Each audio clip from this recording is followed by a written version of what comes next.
Olá pessoal, tudo bem? Bom, na última aula nós vimos como aconteceu o surgimento da psicologia do esporte em outros locais do mundo. Mas e aqui no Brasil? Como é que a psicologia do esporte se consolidou e se desenvolveu?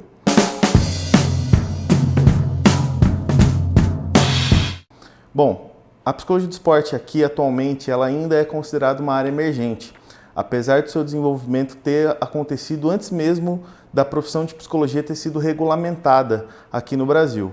O primeiro estudioso de processos psicológicos no esporte foi o professor João Carvalhais. O João Carvalhais trabalhou na Federação Paulista de Futebol, trabalhando com árbitros, também trabalhou no São Paulo Futebol Clube e ele acompanhou a seleção brasileira campeã do mundo em 1958. O João Carvalhais era um notório psicometrista e ele aplicou, dentro da sua atuação, alguns testes de inteligência, personalidade, com vistas a melhorar o desempenho dos atletas e, no caso da Federação Paulista, dos árbitros, alguns testes de tempo de reação, de visão periférica, já naquela época. Existe um mito sobre a atuação do João Carvalhais na Copa de 58, na seleção brasileira.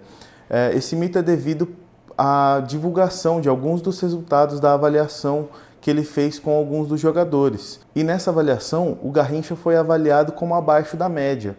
E houve uma discussão sobre se o Garrincha realmente tinha condições de disputar uma Copa do Mundo. Então, a área de psicologia do esporte, especificamente no futebol, ficou muito manchada por causa desses testes, por causa dessas avaliações que o João Carvalhais fez. E é óbvio que o Garrincha, não precisa falar, a história está aí para mostrar que ele sim tinha condições de disputar uma Copa do Mundo e ser um ótimo jogador. Depois do João Carvalhais, um outro estudioso importante na área da psicologia do esporte aqui no país é o Ataíde Ribeiro. O Ataíde Ribeiro atuou com a seleção brasileira bicampeã do mundo, em 62, Copa do Mundo do Chile. Diferentemente do João Carvalhais, o Ataíde Ribeiro é um psicólogo já com a profissão regulamentada. E o Ataíde Ribeiro foi o primeiro brasileiro que representou a atuação, a área de psicologia do esporte do país naquele congresso de Roma que eu falei na última aula, do primeiro Congresso Internacional de Psicologia do Esporte em 1965. O Ataíde Ribeiro escreveu alguns livros sobre treinamento esportivo juntamente com o pessoal da educação física. No fim da década de 70, um passo importante para a consolidação da psicologia do esporte como área do conhecimento aqui no país foi a criação da SOBRAP, a Sociedade Brasileira de Psicologia do Esporte, Atividade Física e Recreação, por meio do professor Beno Becker Jr. Somente no ano de 2000, o Conselho Federal de Psicologia reconheceu a psicologia do esporte como uma de suas especialidades. Em 2002, surge a Associação Brasileira de Psicologia do Esporte, a ABRAPESP.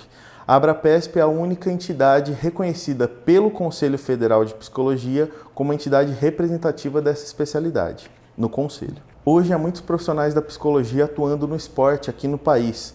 Também há muitos pesquisadores estudando aspectos psicológicos no esporte, usando diferentes abordagens, diferentes métodos, em muitos laboratórios e em locais bem diferentes do país. Então é isso, ficamos aqui com a aula 3 do módulo 1 e na próxima aula nós vamos falar sobre alguns aspectos básicos, alguns processos básicos da psicologia do esporte, dentre vários que existem.